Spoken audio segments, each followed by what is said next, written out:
A 12-year-old girl spent her last $5 on a rotting shack. Everyone called cursed, and when they finally stopped laughing long enough to see what she found buried beneath it, their faces went white. Before we dive into this story, make sure to smash subscribe, because tomorrow we have an extra special story for you that will blow your mind. The morning mist clung to Rosewood like a secret that didn't want to be told. It was the kind of small town where everybody knew everybody's business, where gossip traveled faster than the wind through the pine trees, and where a 12-year-old girl named Maya Thompson was about to make the most important decision of her young life. Maya lived in a small cottage on the edge of town with her grandmother, Rose, a woman whose hands were weathered from decades of work, but whose heart remained softer than silk. Maya's parents had passed when she was just 4 years old, a car accident on a rainy November night that she barely remembered now. All she had were fragments: her mother's laugh, her father's cologne, and the way they used to dance in the kitchen to old records. Grandmother Rose had stepped in without hesitation, selling her own home in the city to move to Rosewood, where the cost of living was cheaper and she could stretch her modest pension further. They didn't have much, but they had each other. Maya helped where she could, mowing lawns in summer, raking leaves in fall, shoveling snow in winter. Every dollar she earned went into a mason jar hidden under her bed. She'd been saving for 3 years, and that jar now held exactly $47.33. That Saturday morning, the town square buzzed with unusual energy. The annual property auction was about to begin, a tradition dating back nearly 100 years, where abandoned or foreclosed properties were sold to the highest bidder. Most years, the properties were ordinary: a few acres of farmland, a storefront on Main Street, maybe a house that needed more work than it was worth. But this year, there was something different. Lot 17.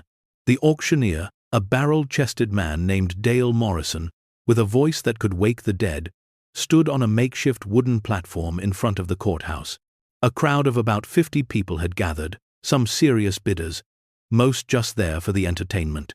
Maya stood near the back, barely visible behind the adults, clutching a small piece of paper where she'd written down the lot numbers she wanted to learn about. Lot 17 was the last one. The shack. Maya had first seen the property 2 weeks earlier. She'd been riding her bike home from school, taking the long way to avoid a group of girls who liked to make fun of her second-hand clothes and scuffed shoes. Bitter Creek Road wound through the outskirts of town, past forgotten fields and rusted mailboxes that hadn't seen mail in decades. That's when she saw it, sitting alone on a weedy half-acre lot, a small structure that looked like it had been exhaled by the earth itself and left to die.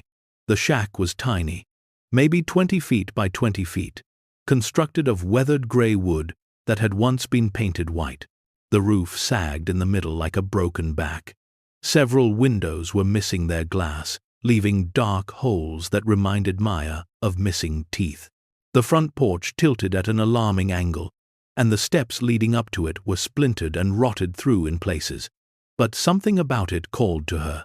Maybe it was the way the afternoon light hit the broken windows, casting strange patterns on the overgrown grass.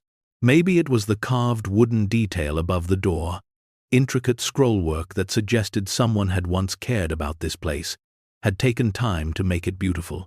Or maybe it was simpler than that. Maybe it was because the shack reminded her of herself, broken, forgotten, but still standing.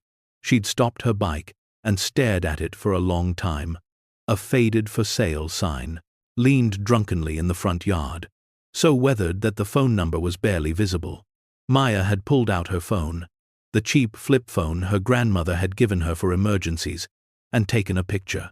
That night, she'd looked up the property on the county website, Lot 17, scheduled for the autumn auction. Minimum bid, $5. $5. She had 47. The idea had planted itself in her mind like a seed, and over the next 2 weeks, it had grown into something she couldn't ignore. She could buy it. She could actually buy it. At 12 years old, She could own property. The thought was thrilling and terrifying in equal measure. "All right, folks," Dale boomed, his voice carrying across the square and pulling Maya back to the present moment. "We're coming to our final property of the day. Now, I'll be honest with you, this one's a bit of a special case." Laughter rippled through the crowd. Everyone knew what was coming.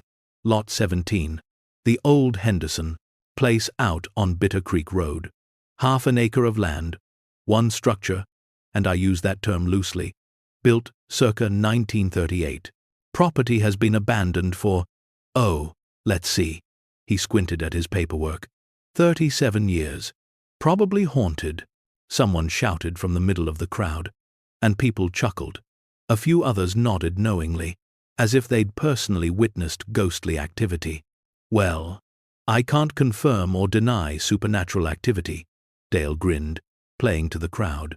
"But I can tell you the roof leaks, the foundation's questionable at best, and the county just wants it off their books. Starting bid is set at $5. Yes, you heard that right. $5. Less than a cup of coffee at Mabel's diner." More laughter. A few people shook their heads and started walking away, clearly not interested in what they saw as a joke property. Maya's heart began to pound so hard she was sure everyone could hear it. Her palms were sweating, and she wiped them on her jeans. Beside her, Grandmother Rose stood silent, her weathered hand resting gently on Maya's shoulder. They'd talked about this the night before, sitting at their small kitchen table after dinner. "Are you sure about this, sweetheart?" Rose had asked, her voice gentle but serious. "That's money you worked hard for. 3 years of mowing lawns and raking leaves." "I'm sure, Grandma," Maya had replied, her voice steady despite her nerves. "I know everyone thinks it's worthless, but I've been thinking about it. Even if the building falls down completely, it's still half an acre of land. And land has value. You always told me that." Rose had smiled then, a sad but proud smile. "I did say that, didn't I? Your grandfather used to say the same thing. Land is the one thing they're not making more of." She'd reached across the table and taken Maya's hand. "But baby, you know people are going to talk. They're going to laugh. This town, they don't always understand when someone sees things differently." "I know," Maya had said quietly. "But I want to try, Grandma. I want to see if I can make something out of nothing. Isn't that what you did when Mama and Daddy died? You made a home for us, out of nothing."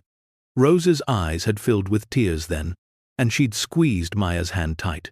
"All right then, we'll go to that auction tomorrow, and you'll bid on your property, and I'll be right there beside you, no matter what anyone says." Now, standing in the town square with the autumn sun warming her face, Maya felt that same determination.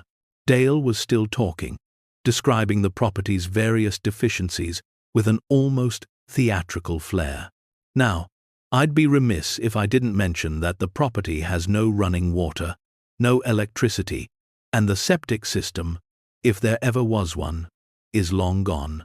The previous owner, Old Man Henderson, well, he disappeared back in 1987, just walked into the woods one day, and never came back. His distant relatives didn't want the property, wouldn't pay the back taxes. So here we are. A woman near the front, wearing an expensive-looking blazer and pearl earrings, called out, "Dale, is this really worth our time? Just bulldoze the thing and be done with it." "Well, ma'am, the county's trying to avoid the cost of demolition," Dale replied diplomatically. "Hence the very reasonable starting price. So, do I have $5? Maya's hand shot up before she could second-guess herself. Her arm stretched high above her head, straight and unwavering. $5. Her voice came out stronger than she expected, clear and determined. The crowd turned. For a moment, there was confused silence, as if people couldn't quite process what they were seeing. Then somebody laughed, a sharp bark of disbelief. Then somebody else. Soon, a wave of chuckling and murmuring swept through the assembled townsfolk. "Is that the Thompson girl?" someone muttered loud enough for Maya to hear. Rose's granddaughter? Poor thing doesn't know any better. Somebody should stop her before she wastes her money. $5 isn't much, but still, it's the principle of the thing. Maya felt heat rising in her cheeks, but she kept her hand up. She could feel dozens of eyes on her, could sense the mixture of amusement and pity in their gazes. Behind her, she heard a familiar, cruel voice. Oh my God, Maya's actually going to buy that death trap. She didn't need to turn around to know it was Brittany Walsh, one of the popular girls from school. Brittany, with her designer clothes and unlimited phone plan, who never missed an opportunity to remind Maya that she shopped at thrift stores and carried her lunch in a paper bag. She probably thinks she can flip it or something, another voice added with a snicker. That would be Brittany's best friend, Chelsea. More like it'll flip on top of her, Brittany shot back, and both girls dissolved into giggles. Dale peered out over the crowd, squinting against the sun, and spotted Maya. His expression shifted from theatrical amusement to something softer, more careful. Young lady, do you understand what you're bidding on? This isn't a dollhouse or a playhouse. This is a real property with real problems.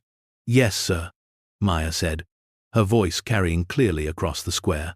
Lot 17, the Henderson property on Bitter Creek Road. Half an acre. Built in 1938. I understand. A woman stepped forward from the crowd. Patricia Combs, who ran the town's only real estate office. A sharp-faced woman in her 50s, who wore her authority like armor. Dale, you can't seriously accept a bid from a child. This is ridiculous. She's what, 10 years old? 12, Maya said before she could stop herself. I'm 12. Patricia waved a dismissive hand. 12, 10, it doesn't matter. This is a legal transaction. She can't enter into a binding contract. Dale, to his credit, didn't immediately dismiss Maya. He consulted his paperwork, flipping through several pages. Actually, Patricia, the auction rules don't specify an age requirement.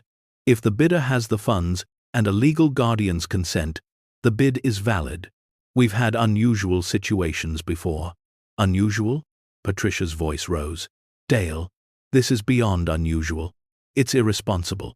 That property is a liability. What if she gets hurt poking around in there? What about insurance? Property taxes. The property taxes are $17 a year, Dale read from his sheet. And as for the rest, those are questions for her legal guardian. He raised his voice slightly. Is the child's guardian present? All eyes turned to Grandmother Rose. The older woman stood beside Maya, her back straight despite her 72 years, her gray hair pulled back in a neat bun. She was wearing her Sunday dress, the navy blue one with the small white flowers, and her good shoes. She'd dressed up for this, Maya realized. She'd known what was coming and had armored herself in dignity. Rose met the crowd's collective gaze without flinching. Her voice, when she spoke, was quiet, but carried the weight of absolute conviction. She has my consent. It's her money. She earned it herself, every penny, over 3 years of hard work. She can spend it how she chooses. Rose, be reasonable, another voice called out. Maya recognized Ben Fletcher, who ran the hardware store. That shack's a lost cause. The kid's just going to waste her money and learn a hard lesson. Maybe, Rose replied calmly. Or maybe she'll learn something else entirely. Either way, it's her lesson to learn. But, Rose, Patricia pressed, her voice taking on a patronizing tone, think about what people will say. Think about the child's reputation. She'll be the laughingstock of the school. I'm already the laughingstock of the school, Maya said suddenly, surprising herself with her boldness. The crowd quieted. They laugh at my clothes. They laugh at my phone. They laugh because I bring sandwiches in a paper bag. So, what's one more thing to laugh at? The silence that followed was uncomfortable. A few adults shifted their weight, suddenly very interested in their shoes. Maya saw her homeroom teacher, Mrs.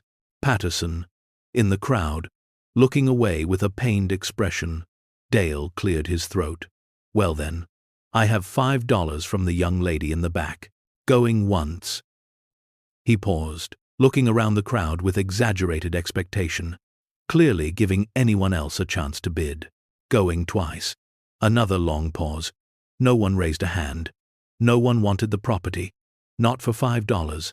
Not for free. Sold. Dale brought his gavel down with a sharp crack.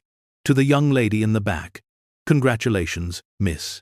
You just bought yourself a property. Come on up to the clerk's table and we'll process the paperwork. The laughter that followed wasn't kind. It wasn't the gentle chuckling of people amused by a child's innocent mistake. It was harder, edged with mockery and judgment. As Maya and her grandmother made their way through the crowd toward the clerk's table, the comments followed them like mosquitoes.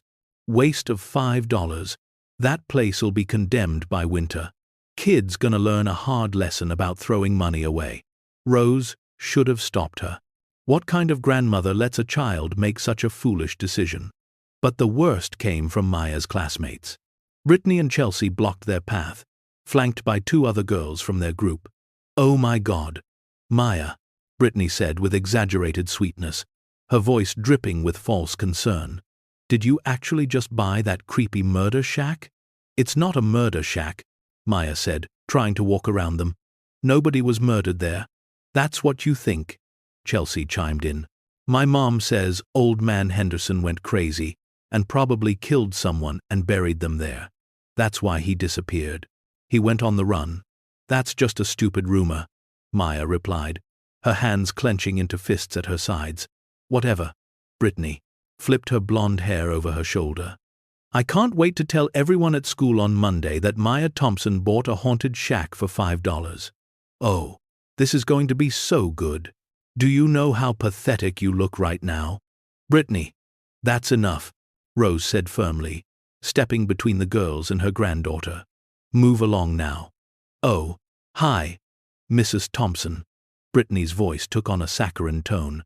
I was just trying to help Maya understand that people are going to talk about this. You know, for her own good.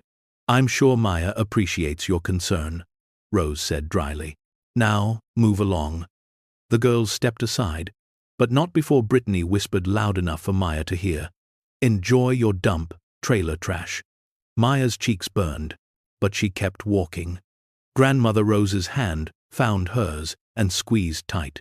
At the clerk's table, a tired-looking woman in her 40s processed the paperwork with mechanical efficiency. That'll be $5 for the property, plus a $3 processing fee, plus $1 for recording the deed. Total of $9. Maya carefully counted out 9 single-dollar bills from the small purse she'd brought. Each bill represented hours of work, of pushing a heavy lawnmower through thick grass, of raking leaves until her shoulders ached, of shoveling snow in the freezing cold until her fingers went numb even inside her gloves. The clerk took the money without comment and stamped several forms. Sign here, and here, initial here, and your guardian needs to sign here. Rose signed where indicated, her signature neat and careful despite her arthritis. The clerk filed the papers, made a few copies, and then slid a manila envelope across the table. Congratulations. You're now the proud owner of Lot 17, parcel number 8,437,219. Property deed, tax information, and county regulations are all in the envelope. Next. And just like that, it was done. Maya clutched the envelope to her chest as they walked back through the square, past the stairs and whispers. Someone had already posted about it on social media. Maya saw at least 3 people looking at their phones and then looking up at her with expressions ranging from amusement to disbelief. By Monday morning, the entire school would know. The entire town already knew. They drove home in Rose's old sedan, the one with the cracked dashboard and the radio that only picked up 2 stations. Neither of them spoke. Maya stared out the window at the familiar streets of Rosewood, watching the town slide past like scenery in a play. The diner, where she sometimes got a hot chocolate as a treat. The library where she spent most of her free time. The park, where she'd learned to ride a bike. Her father running behind her, his hand on the seat, until suddenly it wasn't, and she was flying, free and terrified and exhilarated all at once. "You did a brave thing today," Rose said quietly as they pulled into their driveway. "I don't feel brave," Maya admitted. "I feel like maybe I made a huge mistake." Rose turned off the engine and sat in silence for a moment. Then she reached over and tilted Maya's chin up gently, forcing her to meet her eyes. "Do you know what your grandfather used to tell me?"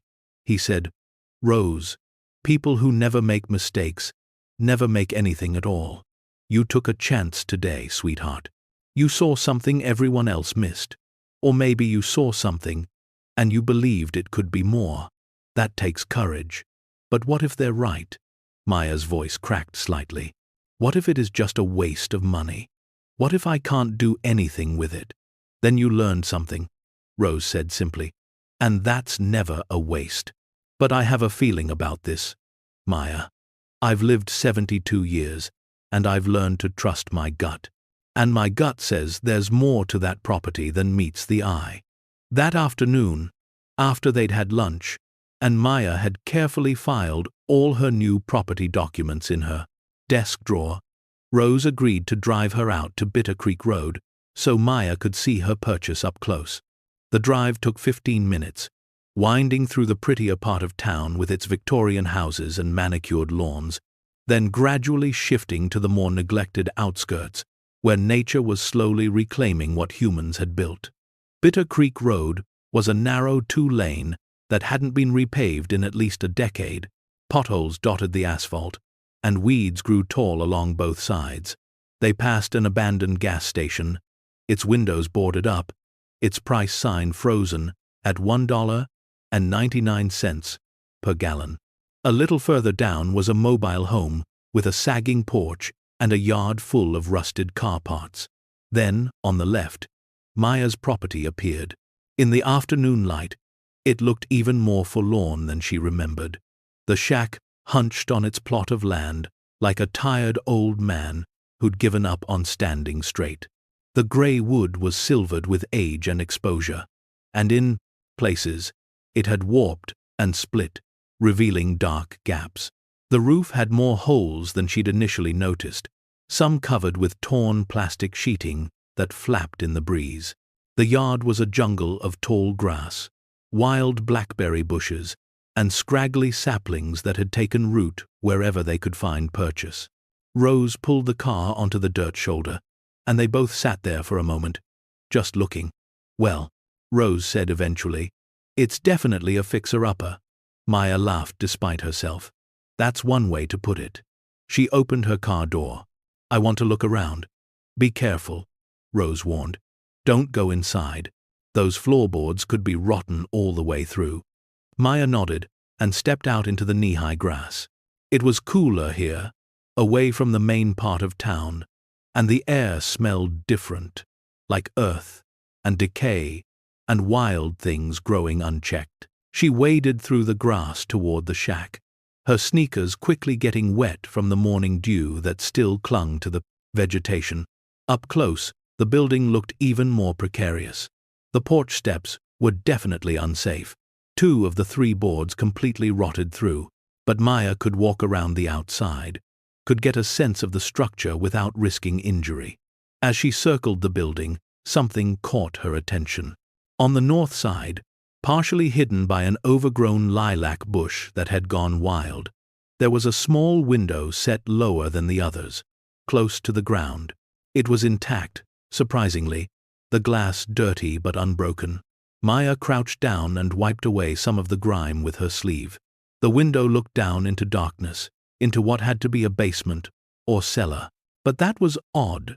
Most buildings this small, especially ones this old in this part of the country, didn't have basements. The water table was too high, and the cost of digging was prohibitive for such a modest structure. "Grandma," Maya called, "come look at this." Rose made her way carefully through the grass, using a fallen tree branch as a walking stick. "What is it, honey?" "There's a basement window." "Did you know this place had a basement?" Rose crouched down beside her, her knees cracking in protest. She peered through the glass, cupping her hands around her face to block the glare. "Well, I wouldn't have expected that. Most places out here are built on slabs or pier foundations." She stood up slowly, brushing dirt from her dress. "Interesting." Maya continued her circuit of the building. On the west side, she found something else unusual.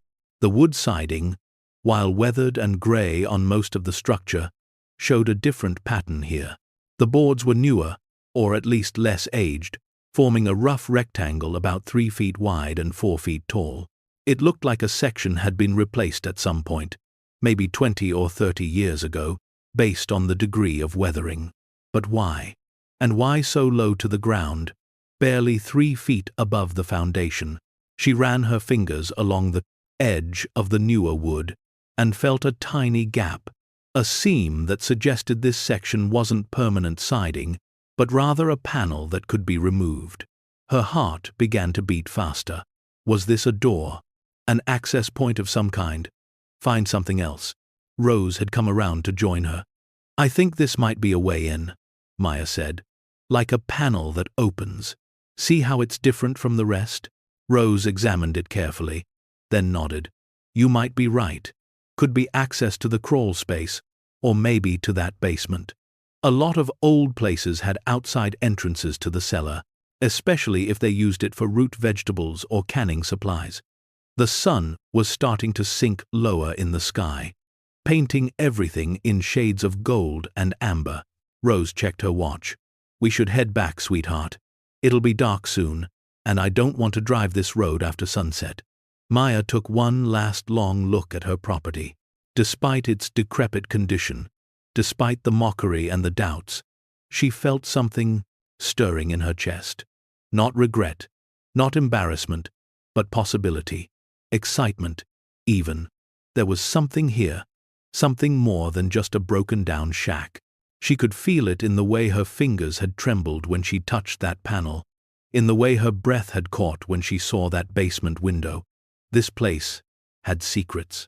"Can we come back tomorrow?" Maya asked as they walked back to the car. "I want to explore more. Maybe bring some tools and see if we can get that panel open." Rose smiled. And in that smile, Maya saw pride and something else. Maybe memory. "Your grandfather would have loved this," Rose said softly. "He was always the one finding potential where others saw problems. Used to drive me crazy sometimes, but he was usually right." She opened the car door and paused.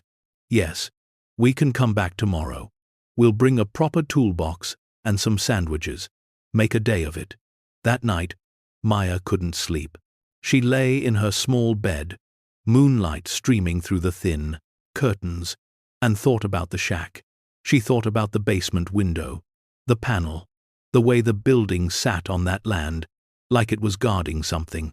Around midnight, she got up and retrieved the manila envelope of property documents from her desk. She spread everything out on her bedroom floor and examined each page carefully by flashlight. Most of it was standard legal language she didn't fully understand. Deed transfers, property boundaries, tax assessments. But there was one page near the back that caught her attention. It was a photocopy of the original building permit, dated March 14, 1938. The name on the permit was Howard Henderson. Occupation: architect. That made Maya sit up straighter. Henderson had been an architect, not a farmer, or a factory worker, or any of the other common professions in Rosewood's history. An architect who built himself a tiny, modest shack on the outskirts of town. Why would an architect build something so plain? Architects, in Maya's limited understanding, designed beautiful buildings, grand structures. They worked with precision and purpose. So why this weathered little box? Unless, she thought, her mind racing, unless the shack itself wasn't the point. Unless the shack was just the visible part of something larger. The basement, the panel, the way Henderson had reportedly walked into the woods and vanished in 1987. What if he hadn't gone crazy? What if he'd been protecting something, hiding something? Maya gathered up the papers and put them back in the envelope. She was being ridiculous, she told herself, letting her imagination run wild, because she wanted the property to be special, to be worth something. The shack was probably just a shack. The basement was probably just full of dirt and spiders, and maybe a few broken jars of ancient preserves. The panel was probably just old repair work. But still, as she finally drifted off to sleep near 2 in the morning, her dreams were full of hidden rooms and secret passages and discoveries that would make everyone who'd laughed at her wish they'd believed in possibilities too. Sunday morning arrived with rain, not the gentle spring kind, but the aggressive autumn sort that hammered against windows and turned dirt roads into ribbons of mud. Maya woke early, dressed in her oldest jeans and a sweatshirt, and found Grandmother Rose already in the kitchen making coffee and packing sandwiches. "You're still determined to go out there in this weather?" Rose asked, though her tone suggested she already knew the answer. "Yes, ma'am," Maya replied, pulling on her worn sneakers. "Rain might actually help. The wood will be softer, easier to work with if we need to pry anything open." Rose smiled and shook her head. "You've got your grandfather's stubborn streak. He wouldn't let weather stop him from a project either." She packed the sandwiches into a small cooler, along with 2 thermoses of hot chocolate and some apples. "We'll take the truck. Better for these roads in the rain." The truck was a 1995 Ford that Rose kept for hauling things from the hardware store, or the occasional trip to visit friends in the next county. It rattled and coughed, but had never failed them. The drive to Bitter Creek Road took longer than usual, the windshield wipers working overtime to clear the sheets of rain. The road was slick and treacherous, and twice Rose had to slow to navigate around fallen branches. When they finally pulled up to the property, the shack looked even more miserable in the downpour. Water streamed off the damaged roof, creating small waterfalls at each corner. The tall grass bent under the weight of the rain, and puddles had formed in every depression of the uneven ground. Maya grabbed the toolbox from the truck bed, a heavy metal box that had belonged to her grandfather, filled with screwdrivers, pliers, a hammer, a pry bar, and various other implements she hoped might prove useful. "Stay close to me," Rose said as they approached the building. "This rain makes everything more dangerous. Wood gets slippery." They made their way around to the west side, where Maya had spotted the panel the day before. The rain had already revealed something interesting. Water was running along the foundation, but where it reached the panel area, some of it was disappearing, seeping through the gap Maya had noticed. That meant there was definitely a hollow space behind it, and one large enough to allow water drainage. Maya set the toolbox down on a relatively dry patch, under the slight overhang of the roof. She pulled out the pry bar, a solid length of metal with a flattened, curved end. "I'm going to try to get this panel loose," she said. "Be gentle," Rose advised. "If it's been sealed up for years, forcing it too hard might damage whatever's behind it." Maya inserted the flat end of the pry bar into the gap along the edge of the panel. The wood was soft from decades of weather, exposure, and the bar sank in easily. She applied gentle pressure, and something shifted. A soft, cracking sound, then movement. The panel lurched outward about an inch, revealing darkness beyond. Maya's heart raced. She worked the pry bar along the entire edge of the panel, loosening it bit by bit. Rose held an umbrella over them both, though the rain was coming at an angle that made staying dry nearly impossible. With one final careful pull, the panel came free, revealing a rectangular opening about 3 feet wide and 4 feet tall. Beyond it, stone steps led downward into complete darkness. The opening smelled of earth and age and something else, something Maya couldn't quite identify. Not rot or mold, but a strange, almost preserved quality to the air. "Well," Rose said quietly, her voice barely audible over the rain, "I guess your instinct was right." Maya pulled out her phone, and turned on its flashlight. The beam cut through the darkness, revealing stone steps, about a dozen of them, leading down to what appeared to be a concrete floor. The walls on either side were also concrete, smooth, and well constructed. This wasn't a root cellar or a storm shelter. This was something else, something built with care and precision. "I'm going down," Maya said. "Not alone." "You're not," Rose replied firmly. "We go together, but carefully. Those steps could be unstable." Maya went first, testing each step before putting her full weight on it. The stones were solid, well mortared, showing no signs of crumbling or shifting. Behind her, Rose descended slowly, one hand on the wall for balance. The temperature dropped as they went deeper, and the sound of rain faded to a distant whisper. At the bottom of the steps, Maya swept her phone's light around the space and gasped. They were standing in a large underground room, maybe 30 feet by 30 feet, with a ceiling about 8 feet high. The walls were lined with wooden shelving units, floor to ceiling, and those shelves were filled with boxes, crates, and objects wrapped in what looked like heavy canvas or oilcloth. "Oh, my lord," Rose breathed beside her. "Maya, what is this place?" Maya walked slowly into the center of the room, her phone's light dancing across surfaces and revealing more details. The floor was swept clean, not a speck of dirt or debris.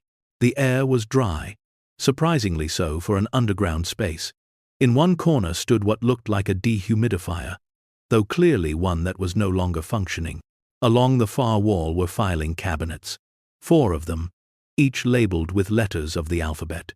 And in the very center of the room was a desk, a beautiful oak desk with intricate carving along its edges, and on that desk sat a leather-bound journal. Maya approached the desk slowly, almost reverently. She could feel Rose close behind her, both of them moving like people in a dream. Maya reached out and picked up the journal. The leather was still supple, well preserved by the climate-controlled environment Henderson had created. She opened it to the first page. The handwriting was precise, architectural in its neatness. Journal of Howard Henderson. Begun January 1st, 1947. This vault contains my life's work, my collection, my legacy. It is to be kept secret until such time as it can be properly appreciated. I trust whoever finds this will understand the value of what I've preserved and will act accordingly. Maya looked up at Rose, her hands trembling. "Grandma, I think we found something important. Let's see what else is here," Rose said quietly. They moved to the nearest shelf. Maya carefully unwrapped one of the canvas-covered objects. Beneath the protective covering was a painting, a small oil painting in an ornate gold frame. It depicted a landscape, rolling hills under a dramatic sky. In the bottom right corner was a signature Maya didn't recognize, but the style, the brushwork, the way light seemed to emanate from within the paint itself, suggested this was no amateur work. They unwrapped another. This one was larger, a portrait of a young woman in early 20th century dress. The detail was extraordinary, every thread of lace on her collar visible, every strand of hair catching light. Maya turned it over. On the back, written in pencil, was a date, 1912. "These are real paintings," Maya whispered. "Not prints, real art." They moved systematically through the vault, unwrapping and examining. There were dozens of paintings, some small, some quite large. There were sculptures, including a bronze figure of a dancer that Rose handled with shaking hands, saying it reminded her of something she'd seen in a museum years ago. There were boxes of old books, first editions by the look of them, their leather bindings pristine. There were drawers full of documents, carefully preserved in plastic sleeves, old letters and manuscripts, and what appeared to be historical papers from the Revolutionary War era. "Maya," Rose said, her voice strange and tight. "Look at this." She was standing in front of one of the filing cabinets, holding a folder. Inside was a detailed inventory list, typed on an old typewriter. The list went on for pages. Each item was described, dated, and beside each description was a number. Maya didn't understand what the numbers meant until she reached the third page and saw a note at the bottom. Estimated values as of 1985. Total collection value, approximately $8.7 million. Maya felt her knees go weak. She sat down hard on the concrete floor. $8 million, she whispered. He wrote $8 million. That was in 1985, Rose said slowly. Maya, if these items have appreciated at all over the last 40 years, if even half of these valuations were accurate. She didn't finish the sentence. She didn't need to. They spent the next 2 hours carefully examining the vault. The more they saw, the more impossible it seemed. There were coins, rare coins in protective cases, dozens of them. There were stamps, organized in albums with notations about their rarity and origin. There was jewelry, not flashy modern pieces, but antique items with historical significance. A pocket watch that supposedly belonged to a Civil War general. A brooch worn by a suffragette during the 1920 March on Washington. A ring that documentation suggested had been owned by a signer of the Declaration of Independence. In the filing cabinets, Maya found Henderson's personal papers. She learned that he had been born in 1902, had studied architecture in New York, and had worked on several notable buildings in the 1920s and 30s. But his real passion, it seemed, was collecting. He had started small, buying interesting items at estate sales and auctions. But he had an eye, a gift for recognizing value that others missed. Over decades, he'd assembled this extraordinary collection, purchasing pieces that museums couldn't afford or didn't appreciate, acquiring items from families who didn't understand their historical significance. And then, for reasons he never fully explained in his journal, he'd decided to hide it all. The entries from the late 1970s showed growing paranoia. He wrote about collectors who'd tried to cheat him, about dealers who'd lied about provenance, about a world that increasingly valued money over history. In 1980, he'd built this vault beneath the modest shack, creating a perfect hiding place in plain sight. He'd spent years moving his collection piece by piece, cataloging everything, preserving it all. His last journal entry was dated November 3, 1987. It read simply, "The work is complete. Everything is safe. Now I can rest." 3 days later, according to the town records, Howard Henderson had been reported missing. He'd told his neighbor he was going for a walk in the woods. He never returned. Search parties found no trace of him. Eventually, he was declared legally dead, and the property, which had no known heirs, had passed to the county for unpaid taxes. He protected it until the end, Maya said softly, sitting cross-legged on the floor with the journal in her lap. He built this place, moved everything here, and then he just disappeared. Maybe he went into those woods planning never to come back. Maybe he was sick or tired, or maybe he just felt like his job was done. Rose sat on the desk chair, looking overwhelmed. Maya, this is beyond anything I could have imagined. This isn't just a collection. This is a museum's worth of items. Maybe several museums. What do we do? Maya asked, feeling suddenly very young and very small. I don't know, sweetheart. We need help. Expert help. People who can properly evaluate what's here, who can authenticate things, who can tell us what we're really looking at. Rose stood up slowly, her arthritis making her movements stiff. But first, we need to secure this place. That panel we opened, we need to seal it back up. And we can't tell anyone about this. Not yet. Not until we understand what we're dealing with. They spent another hour examining items, taking photos with Maya's phone, trying to comprehend the scope of what they'd found. As they finally prepared to leave, Maya noticed something she'd missed before. Behind the desk, partially hidden by shadow, was another door, a heavy metal door with a combination lock. Grandma, There's another room. Rose came over and examined the door. We're not opening that today. We don't know the combination, and I'm not comfortable trying to force it. Whatever's behind there has been locked away for a reason. We need to be smart about this. They climbed back up the stone steps into the rain, which had lessened to a drizzle. Rose helped Maya fit the panel back into place, and they used some loose boards to wedge it secure. From the outside, you'd never know it, had been disturbed. As they drove back to town, neither spoke for a long time. Finally, Rose said, "Maya, you need to understand something. What we found today, it's going to change things, change everything. People are going to react in ways we can't predict. Some will be happy for you, others will be jealous.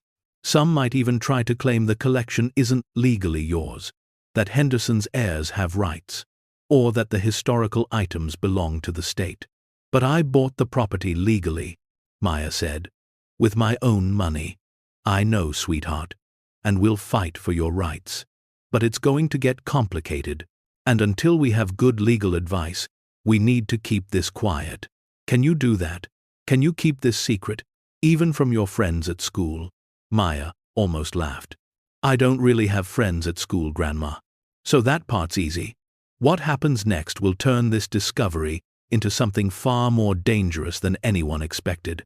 Reveal truths that powerful people want, keep buried, and prove that sometimes the smallest voice can shake an entire town to its foundation. Stay tuned to see what happens next. If you're enjoying the story, please like, share, and subscribe for more." That night, Maya lay in bed unable to sleep again, but this time for entirely different reasons. She kept thinking about the vault, about the paintings and sculptures and documents. She kept seeing Howard Henderson's neat handwriting in that journal, his careful documentation of every item. He'd been protecting something he loved, preserving it for the future. And somehow, impossibly, that future had led to her. A 12-year-old girl who'd spent $5 at an auction while people laughed. The irony wasn't lost on her. The same people who'd mocked her for buying a worthless shack now had no idea what that shack truly contained. Brittany Walsh, who'd called her trailer trash, had no idea that Maya was now potentially the owner of millions of dollars in art and antiques. Patricia Combs, who'd tried to stop the auction, had no idea what opportunity she'd dismissed. Maya wasn't sure how she felt about that. Part of her wanted to march into school on Monday and announce what she'd found, just to see their faces. But the wiser part of her, the part that sounded like Grandmother Rose, knew that silence was safer. Monday morning came too quickly. Maya dressed for school in her usual thrift store jeans and a sweater with a small hole in the elbow. She packed her lunch, the same as always, a peanut butter sandwich, an apple, and a handful of crackers. On the bus, she sat alone as usual, watching the familiar streets of Rosewood slide past the window. But everything looked different now. That grocery store where she sometimes helped bag groceries for tips, the bank where Rose cashed her pension checks, the post office with its faded American flag, all of it seemed smaller somehow, less significant. She knew something they didn't. She had something they couldn't imagine. At school, the teasing started immediately. Brittany and her friends had apparently spent the entire weekend crafting insults. "Hey, Maya," Brittany called across the hallway before first period. "How's your mansion? Has it collapsed yet, or are you waiting for a strong breeze?" The girls around her giggled. Chelsea added, "I heard her grandma actually let her buy it. Can you imagine? That's like child abuse or something." Maya kept walking, her face neutral, her backpack clutched tight. In homeroom, Mrs. Patterson gave her a sympathetic look, but said nothing. During lunch, Maya sat alone at her usual corner table, eating her sandwich and reading a library book about art history. She'd checked it out that morning, suddenly desperate to understand more about what she'd seen in the vault. As she read about Impressionism and Renaissance techniques, she became aware of someone standing near her table. She looked up to find a boy from her grade named Marcus, standing there awkwardly. Marcus was quiet like her, one of the few other kids who didn't seem to fit into any particular social group. "Hey," he said. "I heard you bought that old place on Bitter Creek Road." Maya tensed, waiting for the punchline. "Yeah. So, that's cool," Marcus said, surprising her. "I mean, I think it's cool. You saw something nobody else did. That takes guts." He shifted his weight nervously. "Anyway, I just wanted to say that. Most people here are too busy following everyone else to think for themselves. You're different." Before Maya could respond, he'd walked away, leaving her slightly stunned. After school, Rose picked Maya up instead of making her take the bus. "We have an appointment," she said as Maya climbed into the car. "I called an old friend of mine, someone I trust. Her name is Margaret Foster. She used to work at an auction house in Chicago before she retired and moved here about 10 years ago. She's agreed to come look at what we found, but she's sworn to secrecy." They drove to a neat little house on the better side of town, with a well-maintained garden and wind chimes on the porch. Margaret Foster turned out to be an elegant woman in her 70s, with silver hair pulled back in a twist and sharp, intelligent eyes behind stylish glasses. She invited them in and served tea in delicate china cups. "Rose tells me you've made an interesting discovery," Margaret said, studying Maya carefully. She wouldn't give me details over the phone, which I appreciate. In matters like this, discretion is crucial. "We found a collection," Maya said, "hidden under the property I bought. Paintings, sculptures, antiques, historical documents. The man who owned it, Howard Henderson, he catalogued everything. He estimated the value at about $8.7 million, but that was in 1985. Margaret set down her teacup carefully. "Howard Henderson. That's a name I haven't heard in many years. He was a client of the auction house, where I worked, back in the 1970s. Very knowledgeable, very particular about authentication and provenance. If he estimated something at $8.7 million in 1985, and if his collection has been properly preserved, the current value could be substantially higher. Art and antiques from that era have appreciated significantly. You could be looking at 10 times that amount, possibly more depending on what's actually there." Maya's hands started shaking, and she had to set down her own teacup. 10 times? That would be $87 million, Margaret finished quietly. "Give or take. But I need to see the collection to give you any real assessment. Would you be willing to show me?" They drove out to Bitter Creek Road in Margaret's car, a comfortable sedan that smelled like lavender and old books. Margaret was silent as they approached the property, her expression unreadable. When they opened the panel and descended into the vault, she stood for a long moment just looking around, her hand pressed to her chest. Then she began to examine items, carefully, methodically, using a jeweler's loupe she'd brought, and making notes in a small leather notebook. She spent 3 hours in the vault, and when she finally emerged back into the daylight, her face was pale. "That collection," she said, her voice shaking slightly, "is extraordinary. I've worked in this field for 45 years, and I've never seen anything quite like it. Henderson had an incredible eye. Some of these pieces, museums, have been searching for them. I recognized at least 3 paintings that were thought lost. That bronze sculpture of the dancer, I believe it's a Degas, a real Degas, one that disappeared from a private collection in 1923. If I'm right, that single piece could be worth $20 million or more." Maya felt like the ground was tilting beneath her feet. Rose grabbed her arm to steady her. Margaret continued, "But Maya, you need to understand something. A collection of this value, with this historical significance, is going to attract attention. Not all of it good. There are collectors who would do almost anything to acquire pieces like this.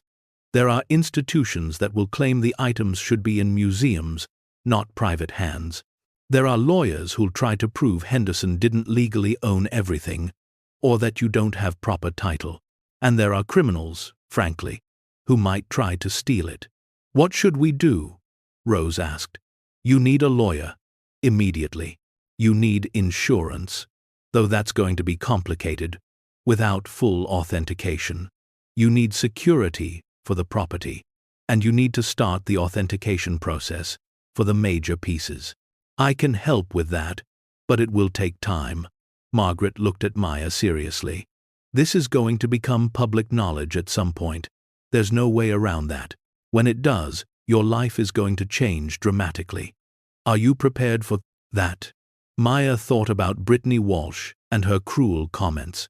She thought about the people at the auction who'd laughed. She thought about every time someone had made her feel small and worthless because she wore second-hand clothes and lived in a tiny cottage and had parents who died and left her with nothing. I think so, she said quietly. But she wasn't prepared. Not really, for what happened next. Despite Margaret's discretion and their best efforts at secrecy, word began to leak. It started small. Someone, probably one of Margaret's contacts at the auction house, mentioned something to someone else. Then a county clerk, processing some paperwork Rose had filed to increase insurance on the property, noticed the dramatic increase in declared value and mentioned it to his wife. His wife told her sister. Her sister posted something vague on social media. Within a week, rumors were spreading through Rosewood like wildfire. Maya had found something valuable. The details were confused and exaggerated. Some said it was gold, others said it was stolen mob money. But everyone agreed that the worthless shack had turned out to contain hidden treasure. Maya started noticing strange things. Cars that drove past the property slowly, the drivers craning their necks to look. People at the grocery store stopping conversations when she walked past.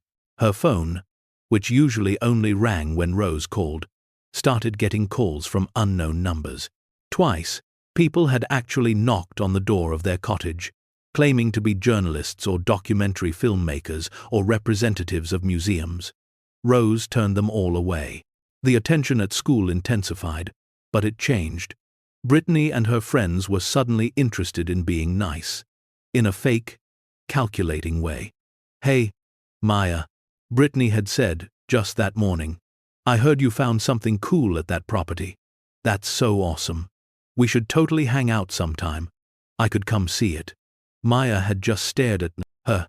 No thanks. Oh, come on. Brittany's voice had taken on a wheedling tone. Don't be like that. We could be friends. I was just joking before. You know that, right? No, Maya had said firmly. We're not friends. We'll never be friends. But the worst attention came on a Tuesday evening. Maya and Rose had just finished dinner when there was a knock at the door. Rose answered it to find two men in expensive suits standing on the porch. Mrs. Thompson? The taller one said. My name is Richard Calloway. This is my associate, James Preston. We represent the Henderson family estate. We need to talk to you about property that may rightfully belong to our clients. Rose stood in the doorway, blocking their view into the house. I don't know what you're talking about. And I don't appreciate strangers showing up at my home unannounced. Ma'am, Calloway said, his voice smooth but with an edge underneath. We have reason to believe items of significant value were located on property you recently acquired. Items that belong to Howard Henderson. Our clients, his distant relatives, have a legal claim to his estate. The property was legally purchased at a public auction, Rose said firmly. Anything on that property belongs to my granddaughter. Now, if you have legal concerns, you can contact our attorney. Otherwise, I'm going to have to ask you to leave. The two men exchanged glances. Preston, who hadn't spoken yet, said quietly, Mrs. Thompson, I don't think you understand the situation. The items in question have extraordinary value. There are parties very interested in their recovery. It would be in your best interest to cooperate. There was something in his tone that made Maya's blood run cold. She was standing in the hallway, listening to every word. Are you threatening us? Rose asked, her voice dangerously quiet. Not at all, Calloway said quickly. simply making you aware of the complexities involved. We'll be in touch." They walked back to their black sedan, but before getting in, both men looked back at the house for a long moment. Rose closed the door and locked it, then turned to Maya. "Pack a bag, sweetheart. Just essentials. We're going to stay with Margaret for a few days until we figure this out." They stayed at Margaret Foster's house for 3 nights, sleeping in her spare bedroom that smelled of cedar and old lace. During the day, while Maya was at school, Rose and Margaret met with a lawyer, a sharp-eyed woman named Catherine Mills, who specialized in property law and estate disputes. At night, they sat around Margaret's dining table, going through photographs of the vault's contents, trying to organize and catalog everything. Maya could see the worry lines deepening around her grandmother's eyes, could hear the tension in her voice when she thought Maya wasn't listening. On Thursday afternoon, Catherine Mills came to Margaret's house to speak with Maya directly. She was a no-nonsense woman in her 50s, with short dark hair streaked with gray, and a briefcase that looked like it had survived several courtroom battles. "Maya," she said, sitting across from her at the dining table, "I need you to understand what's happening. The men who came to your house, Calloway and Preston, they represent a law firm out of New York, a very expensive law firm. They claim to represent distant relatives of Howard Henderson, people who say they have a rightful claim to his estate. But the property was abandoned," Maya said. "Nobody wanted it. It went to auction because of unpaid taxes." "I know," Catherine nodded. "And legally, you're on solid ground. You purchased the property through a legitimate public auction. In the eyes of the law, anything on that property is yours. But these people are going to challenge that. They're going to claim that Henderson's collection was never part of the property deed, that it was stolen or hidden illegally, that his heirs have rights regardless of who owns the land." "Can they win?" Rose asked quietly. "Not if I have anything to say about it," Catherine replied firmly. "But they can make things very difficult and very expensive. Legal battles like this can drag on for years. They'll file injunctions to prevent you from moving or selling anything. They'll demand appraisals and authentication from experts they choose. They'll tie up the collection in court until you're too exhausted or too broke to keep fighting." Maya felt something hard and cold settle in her stomach. "So, what do we do?" "We fight back," Catherine said. "We establish clear provenance for your ownership. We get our own experts to authenticate and value the collection. We make sure everything is properly documented and insured. And we prepare for a long battle, because that's what this is going to be." That evening, Margaret made a phone call to someone she described only as an old colleague who might be able to help. An hour later, there was a knock at the door. Margaret opened it to reveal a tall, thin man in his late 60s, with wild white hair and glasses perched on the end of his nose. He was carrying a worn leather satchel and wearing a tweed jacket with elbow patches. "Thomas," Margaret said warmly. "Thank you for coming." "Margaret," the man replied, his voice cultured and kind. "You said it was urgent. You know I can't resist a good mystery." He stepped inside, and his gaze immediately found Maya. "And you must be the young lady who's caused such a stir." "Maya Thompson. I'm Thomas Ashford." They sat in Margaret's living room, and Thomas listened intently as Rose and Maya explained everything. The auction, the shack, the discovery of the vault, the collection inside. Thomas didn't interrupt, just nodded occasionally and made notes in a small notebook he'd pulled from his satchel. When they finished, he was quiet for a long moment. "Howard Henderson," he finally said. "I knew him, actually. Not well, but we crossed paths several times in the art world. This would have been back in the 1970s. He was brilliant, but eccentric. He had a gift for seeing value where others saw nothing." Margaret mentioned, "You might know something about his collection," Rose said. Thomas stood and walked to the window, looking out at Margaret's garden. "Howard and I attended the same auction in 1976, Philadelphia. There was a estate sale.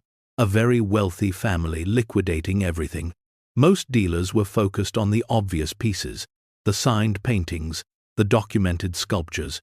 But Howard, he spent hours examining items most people dismissed. Old letters, documents, small paintings by unknown artists. I remember thinking he was wasting his time. Thomas turned back to face them. 2 years later, I learned that several items he'd purchased that day had turned out to be extraordinarily valuable. A letter he'd bought for $50 was authenticated as being written by Benjamin Franklin. A small painting he'd acquired for a few hundred turned out to be an early work by Mary Cassatt. He had an instinct, almost supernatural, for recognizing authenticity. So, his collection really could be as valuable as he documented? Maya asked. Oh, I suspect it's more valuable, Thomas said quietly. Values have increased dramatically since the 1980s. And if Howard continued collecting until he disappeared in 1987, which your documents suggest he did, then he likely acquired even more significant pieces in those final years. He sat back down and looked at Maya, seriously. Margaret sent me some of your photographs. I've spent the last 2 hours examining them. Maya, if even half of what I saw is authentic, and I have every reason to believe it is, you're not looking at $87 million. You're looking at something closer to $265 million. The room went completely silent. Maya heard her grandmother make a small sound, almost like a gasp. Margaret closed her eyes. Catherine Mills, who'd stayed for this meeting, let out a low whistle. $265 million, Maya repeated, her voice barely a whisper. That's not possible. That can't be possible. I assure you it is, Thomas said gently. Let me explain what I recognized in those photographs. First, the Degas bronze sculpture Margaret mentioned. If properly authenticated, yes, 20 million or more. But there was also what appeared to be a Vermeer painting. There are only 34 known Vermeer paintings in the world. If that's genuine, it alone could be worth 100 million. There were several other works that, if authenticated, would be considered major discoveries in the art world. Renaissance manuscripts, colonial-era documents signed by founding fathers, Asian antiquities that haven't been seen in public since World War II. He pulled out several of Maya's photographs and laid them on the coffee table. This one, he pointed to a painting of a woman in a pearl necklace, could be a Vermeer. The style, the light, the technique, it's all consistent. This bronze piece here, I believe it's from the Shang dynasty, which would make it over 3,000 years old. And these documents, if they're what I think they are, include letters between Thomas Jefferson and John Adams that historians have been searching for decades. Rose stood up abruptly and walked to the kitchen. Maya heard water running, heard her grandmother's shaky breathing. She wanted to go to her, but her own legs felt weak. $265 million. It was a number so large it didn't feel real. It was more money than everyone in Rosewood combined would see in their entire lives. Why would he hide all this? Maya asked. Why not sell it, or donate it to museums, or do something with it? Thomas smiled sadly. I can only speculate, but knowing Howard, I think he became disillusioned with the art world. He saw too much greed, too much corruption, dealers who lied about provenance, collectors who bought art as investments, rather than appreciating its beauty or historical significance, museums that stored treasures in basements, while pretending to be guardians of culture. I think he wanted to preserve these items in his own way, on his own terms, until a time when they could be appreciated properly. And he chose a 12-year-old girl to inherit them. Maya's voice cracked slightly. He didn't choose you specifically, Thomas said kindly. But he did create a situation where only someone unconventional would discover them. Someone who'd buy a worthless shack when everyone else dismissed it. Someone who'd look beyond the obvious. In a way, Maya, you proved yourself worthy by being the one person curious and brave enough to dig deeper. The next week brought a storm of activity. Catherine Mills filed legal documents establishing Maya's clear title to the property and everything on it. Thomas Ashford began the careful process of authenticating items, bringing in trusted colleagues from his years in the museum world. Margaret coordinated with insurance companies, though getting coverage for a collection, this valuable proved nearly impossible. And through it all, the pressure from outside forces intensified. Calloway and Preston weren't the only ones interested anymore. A representative from the State Historical Society appeared, claiming that items of such historical significance should be in public institutions, not private hands. A collector from Hong Kong sent an intermediary offering to purchase the entire collection, sight unseen, for $50 million. Several museums expressed concerns about the legality of private ownership of national treasures. And then there were the threats. They started subtle. Anonymous letters arriving at Margaret's house, where Maya and Rose were still staying. Letters suggesting that accidents could happen to little girls who didn't know their place. Phone calls in the middle of the night, breathing on the other end, but no words. Rose reported all of it to the police, but the local sheriff, a tired man named Rawlings who was 3 years from retirement, seemed overwhelmed and uncertain how to proceed. The situation escalated on a Tuesday morning. Maya was walking to school from the bus stop when a black SUV pulled up beside her. The window rolled down, and a man she'd never seen before leaned out. He was in his 40s, expensively dressed, with cold eyes. "Maya Thompson?" he asked. Maya's instinct screamed at her to run. But there were other people around, other students walking to school. She nodded warily. "You need to convince your grandmother to be reasonable," the man said, his voice conversational but with an undertone that made Maya's skin crawl. "This situation doesn't have to be difficult. There are people willing to pay you very well for that collection. More money than you could spend in a lifetime. But if you keep fighting, if you keep making this complicated, things could get unpleasant. Do you understand what I'm saying?" "I understand that you're threatening a kid," Maya said, surprised by the steadiness of her own voice. "And that there are 6 people watching us right now, including a teacher." She nodded toward the school entrance, where indeed several adults were looking their way. The man's expression hardened. "You're making a mistake, little girl. A very big mistake."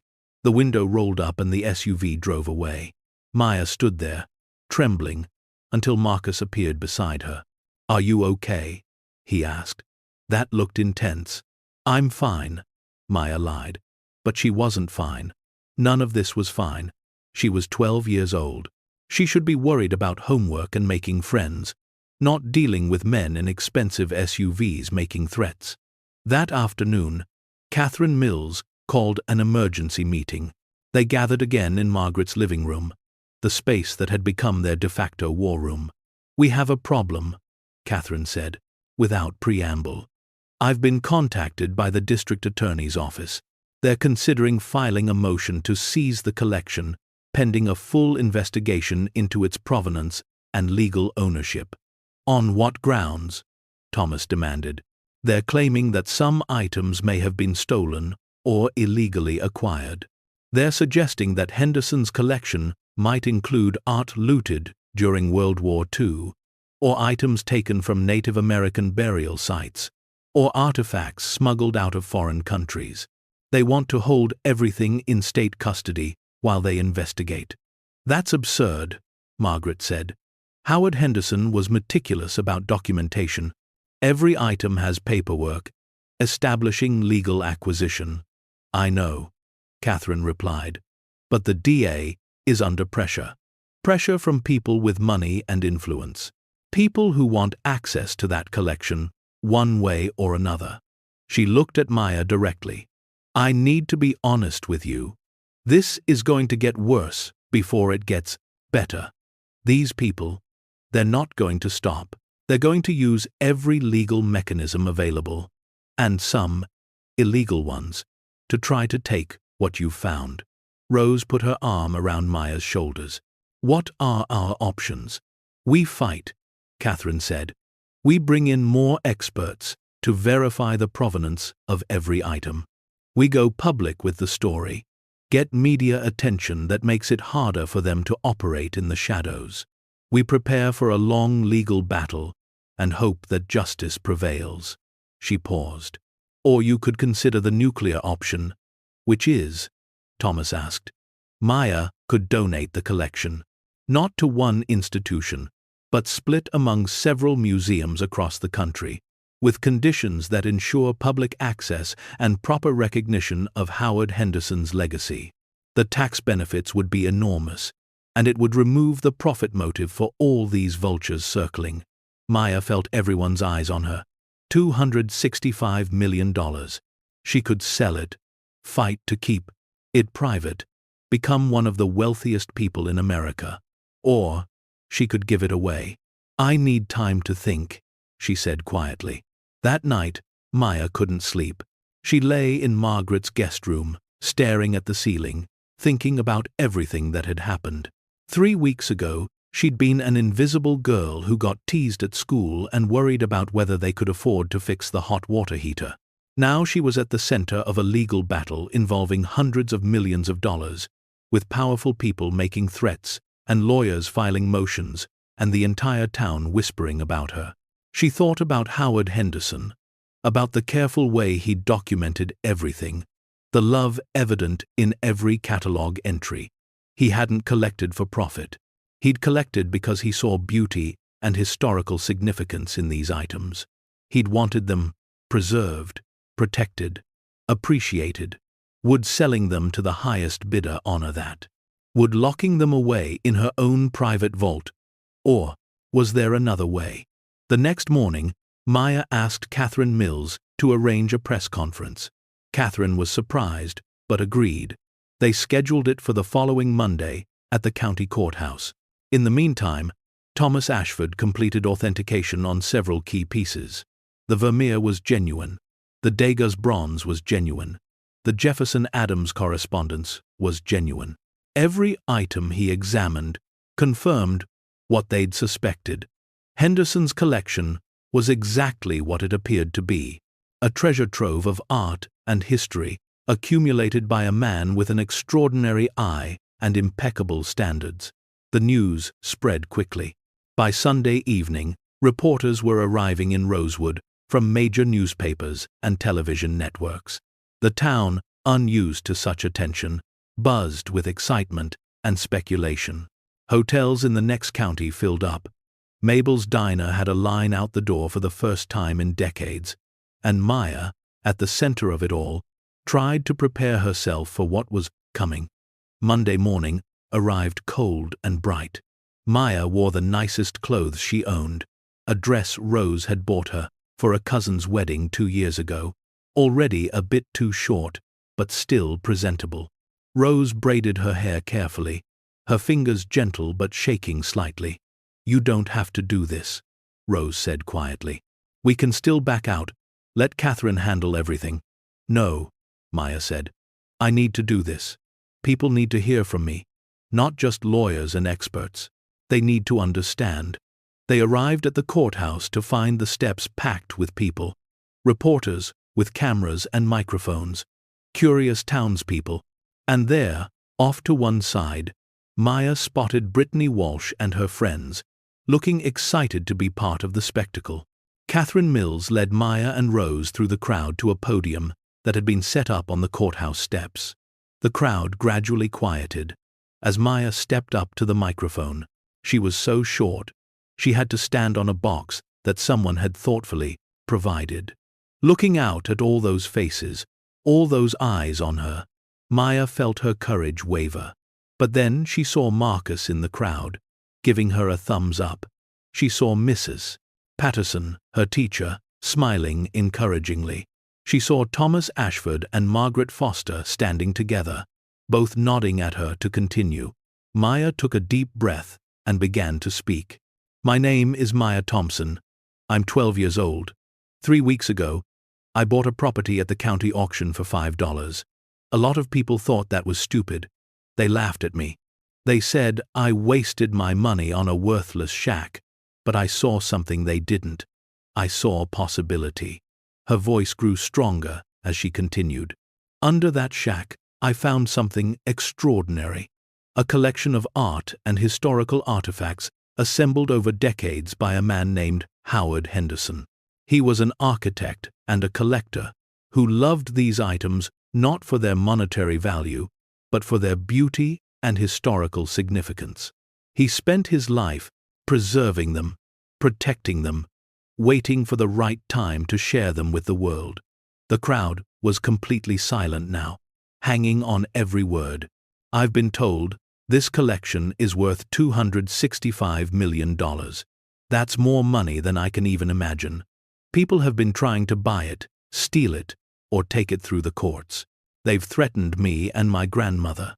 They've said a little girl has no right to such valuable things, that I should hand them over to people who know better, who are more qualified, who are adults. Maya paused, letting that sink in. But here's what I know. Howard Henderson didn't leave his collection to adults. He didn't leave it to museums or wealthy collectors or government officials. He left it hidden, waiting for someone who could see past the obvious, someone who would value what it represented. And somehow, that someone turned out to be me. What happens next will challenge everything these powerful men thought they could control, expose corruption that reaches higher than anyone suspected, and prove that courage isn't about being the biggest or richest or oldest.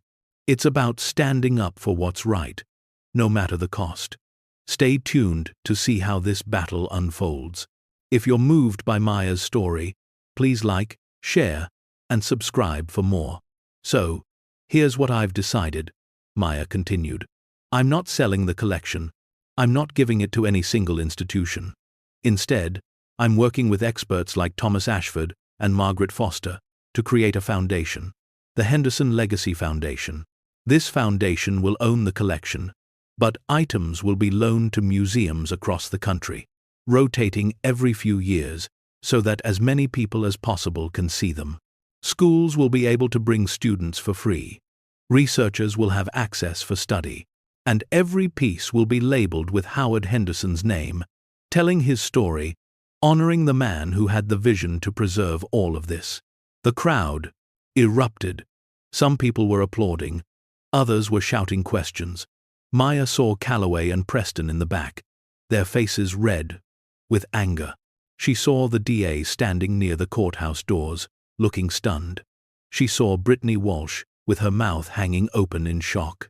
Catherine Mills stepped to the microphone. "We'll take a few questions."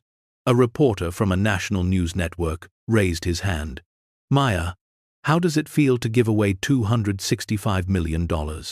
Maya thought about that. "I'm not giving away anything," she said. "I'm sharing something that was never really mine to keep. Howard Henderson spent his life building this collection for everyone, not for one person. I'm just making sure his vision is realized." Another reporter: "What about the people claiming the collection belongs to them? The Henderson relatives?" Catherine answered this one. "We've thoroughly investigated their claims. The individuals, represented by Calloway and Preston, are distant cousins who never had any contact with Howard Henderson. They have no legal standing. The property was legally auctioned after being abandoned for decades. Maya Thompson is the rightful owner, and she can dispose of the collection as she sees fit." Calloway himself pushed through the crowd. "This is outrageous. My clients have rights." "This is a clear case of what?" Thomas Ashford interrupted, stepping forward. "Of a child showing more integrity and vision than your clients could ever hope to possess. The entire art world will be watching what happens here. Do you really want to be remembered as the lawyers who tried to steal a collection from a 12-year-old girl so your wealthy clients could lock it away in private vaults?" The reporters turned their cameras on Calloway, and Maya could see him calculating, realizing that public opinion was not on his side.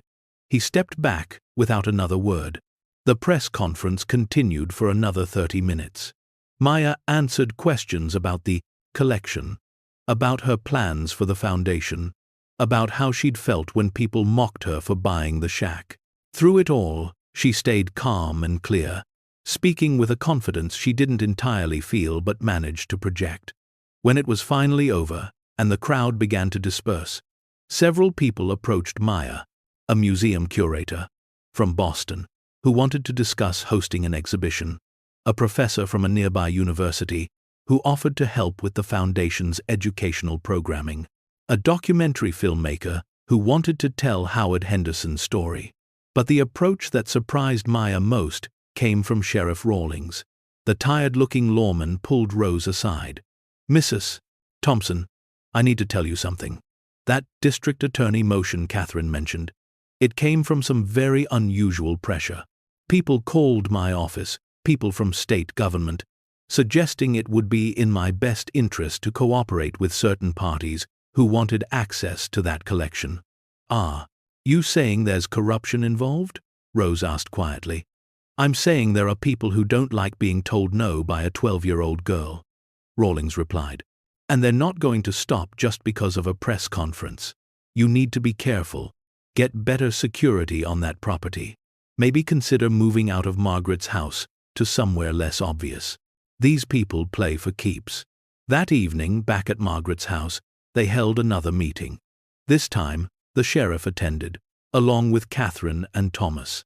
"We need to move the collection," Thomas said. "Get it out of that vault and into secure storage, somewhere these people can't access it." "I've already contacted a secure facility in Chicago," Margaret added. "They specialize in high-value art storage, climate-controlled, 24-hour security, the works. But moving it will be risky," Catherine pointed out. "We'll need armed transport, insurance, coordination with state and local police. It's a massive undertaking. More risky than leaving it in an underground vault that anyone could break into," Rose asked. "After that press conference, everyone knows exactly where it is." Sheriff Rawlings nodded. "She's right.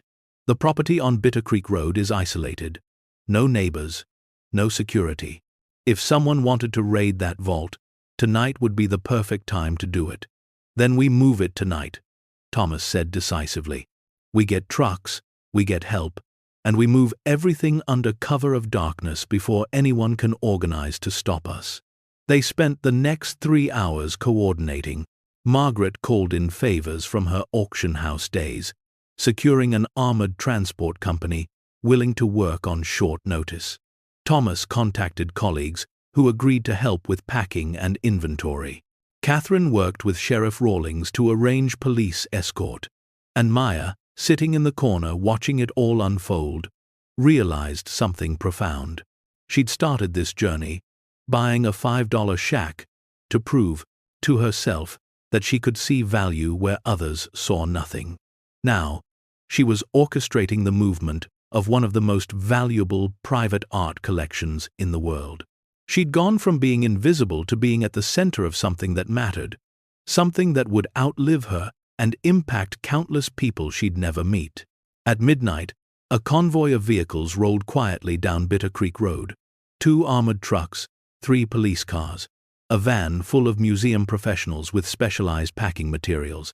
They worked through the night, carefully removing each item from the vault, cataloging, photographing, packing everything with meticulous care. Maya was there, watching, helping where she could, handing tools to experts, holding flashlights, bearing witness to the dismantling of Howard Henderson's secret sanctuary. By dawn, the vault was empty. The collection was secured in the armored trucks, ready for its journey to Chicago, and Maya stood in that underground room, now just bare, shelves and concrete walls, feeling both sad and liberated. This place had held secrets for 40 years. Now those secrets were free, ready to be shared with the world. As the convoy pulled away, Maya saw a black SUV parked on a hill about a quarter-mile distant. Someone had been watching. Someone knew what they'd done, but it was too late. The collection was beyond their reach now, protected by law and public attention, and Maya's determination that Howard Henderson's legacy would be honored, not exploited. The battle wasn't over. There would be more legal challenges, more threats, more attempts to undermine what Maya was trying to do. But standing there in the early morning light, watching the sun rise over Rosewood, Maya felt something she hadn't felt in a long time. She felt powerful, not because of money or influence or adult authority, but because she'd stood up for what was right, and people had listened. A 12-year-old girl had faced down lawyers and collectors and corrupt officials, and she'd won. Not completely, not yet, but she'd won the first battle, and she was ready for whatever came next. The weeks following the midnight move of the collection were the strangest of Maya's life. The national media attention transformed Rosewood from a forgotten town into a place everyone suddenly wanted to talk about. News crews set up on Main Street. Magazine writers interviewed locals at Mabel's Diner. The story of the 12-year-old girl who bought a $5 shack and found a $265 million treasure captured imaginations across the country. But with attention came complications. Calloway and Preston filed an emergency injunction trying to prevent the collection from being authenticated or displayed. The State Historical Society sued for custody of items they claimed belonged in public trust.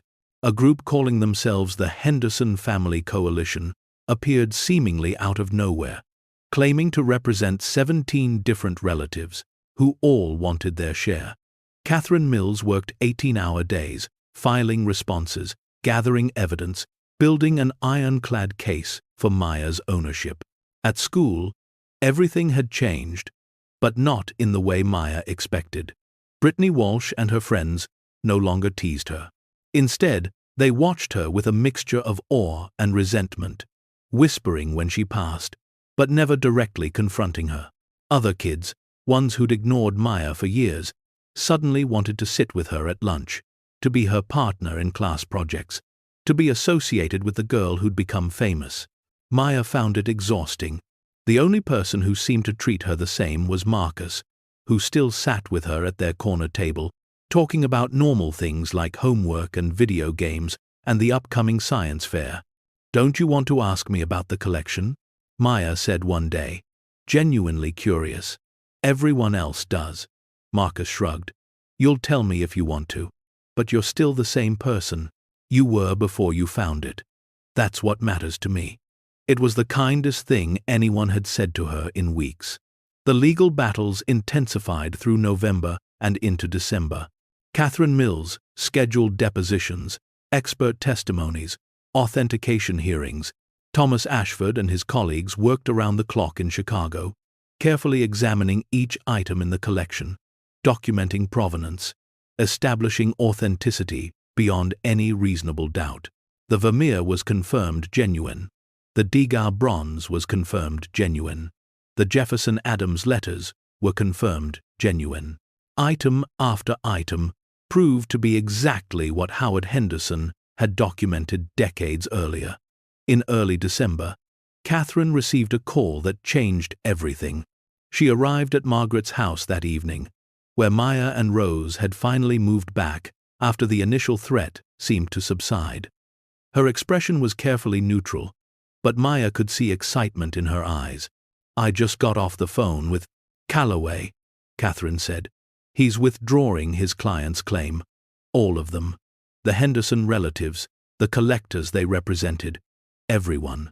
They're dropping their legal challenges." Rose sat down heavily. "Just like that? Why?" "Because Thomas's authentication reports are bulletproof," Catherine smiled. "Every item in that collection has clear, documented, legal provenance. Howard Henderson was meticulous. He kept receipts, correspondence, certificates of authenticity, photographs showing him with the items at various points over the decades. There's no legitimate claim that anything was stolen or illegally acquired. And, with the national media attention, trying to take the collection from a 12-year-old girl through legal technicalities makes them look like villains." "What about the State Historical Society?" Maya asked. "They're still making noise," Catherine admitted. But their case is weak. You're not hiding the collection. You're not selling it to private buyers. You're creating a foundation that will make everything accessible to the public. That's actually better than what most museums do. We have a hearing scheduled for January 15th, but I'm confident we'll prevail. The hearing took place on a freezing winter morning. The county courthouse was packed. Maya sat at the plaintiff's table with Catherine, Rose beside her, hands clasped tightly. Across the aisle sat lawyers for the State Historical Society, flanked by officials in expensive suits who'd driven down from the state capitol. Judge Richard Morrison, a man in his 60s with a reputation for fairness, presided.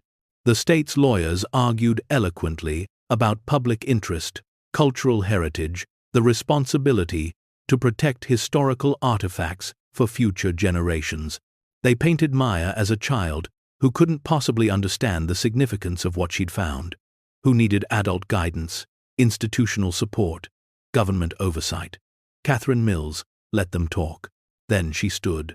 "Your Honor," she began, "the state makes compelling arguments about protecting cultural heritage, but they're directing those arguments at the wrong target. My client isn't hoarding these items. She isn't selling them to the highest bidder. She isn't locking them away where no one can see them. She's doing exactly what the state claims to want, making them accessible to the public, to students, to researchers. The Henderson Legacy Foundation isn't a private collection. It's a public trust with a specific mandate to share these items with as many people as possible." She clicked a remote, and a presentation appeared on the courtroom screen. "These are the Foundation's bylaws, drafted with input from museum professionals, legal experts, and educators. Items will rotate between institutions, ensuring broad geographic access. Schools can arrange viewings at no cost. Researchers will have access for academic study. Every item will be properly preserved, insured, and displayed with full historical context." Catherine advanced to the next slide. "The state argues that Maya Thompson is just a child who can't manage such responsibility. But look at what this child has already accomplished. She recognized value that every adult in Rosewood missed. She had the courage to investigate when others mocked her. When she discovered the collection, she didn't try to hide it or sell it. She sought expert guidance. She worked with museum professionals. She announced her intentions publicly and transparently. She's shown more integrity and vision than many adults would in similar circumstances."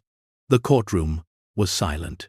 Catherine continued, "The state wants control of this collection, not because Maya is doing anything wrong, but because they believe government should control items of cultural significance. But, Your Honor, government control isn't always synonymous with public good. Museums across this country have warehouses full of art and artifacts the public never sees. Items that sit in climate-controlled storage because there's no space to display them, no funding to study them, no institutional will to make them accessible. The Henderson Legacy Foundation will prevent that. Every item will be seen. Every piece will be studied. Nothing will be hidden away and forgotten." She turned to face the state's lawyers. "If the state is so concerned about public access and cultural preservation, they should be supporting Maya Thompson, not fighting her. She's doing their job better than they do." Judge Morrison called a brief recess. Maya used the bathroom, her hands shaking as she washed them. When she looked in the mirror, she barely recognized herself. The scared, invisible girl who'd bought a shack 3 months ago seemed like a different person. This girl, looking back at her, had testified before experts, faced down threats, spoken at press conferences. This girl had learned that courage wasn't the absence of fear, but the decision to act despite it. When they reconvened, Judge Morrison delivered his ruling. "I've reviewed all the evidence and arguments presented. The state's concerns about cultural preservation are valid and important. However, I find no legal basis to seize property that was legitimately purchased at public auction and is being managed responsibly by its owner. Miss Thompson has demonstrated through her actions and her plans for the Henderson Legacy Foundation, a commitment to public access and cultural preservation that meets or exceeds standards expected of established institutions. The state's motion is denied. The collection remains under Miss Thompson's legal ownership, to be administered through the foundation as she sees fit. The gavel came down. The state's lawyers looked stunned. Catherine Mills squeezed Maya's shoulder. Rose was crying quietly, and Maya felt something release in her chest, tension she'd been carrying for months, finally letting go. They'd won. Really, truly won. Outside the courthouse, reporters swarmed them. Maya had gotten better at these impromptu press conferences, more comfortable speaking her truth to strangers with cameras and microphones. "How does it feel to win?" a reporter called out. "It feels like justice," Maya said simply. Howard Henderson spent his life preserving these items because he loved them and believed they mattered. Now they'll be shared the way he would have wanted. That's all that matters. What's next for you and the collection? The foundation is already working with museums in Boston, Chicago, Philadelphia, and Los Angeles to plan exhibitions, Maya replied.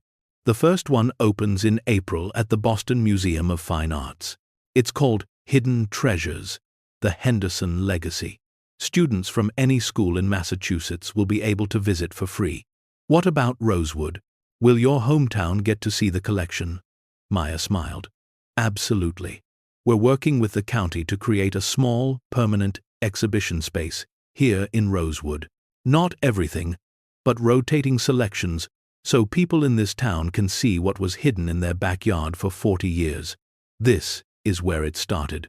This is where Howard Henderson chose to hide his treasures. Rosewood should be part of their story.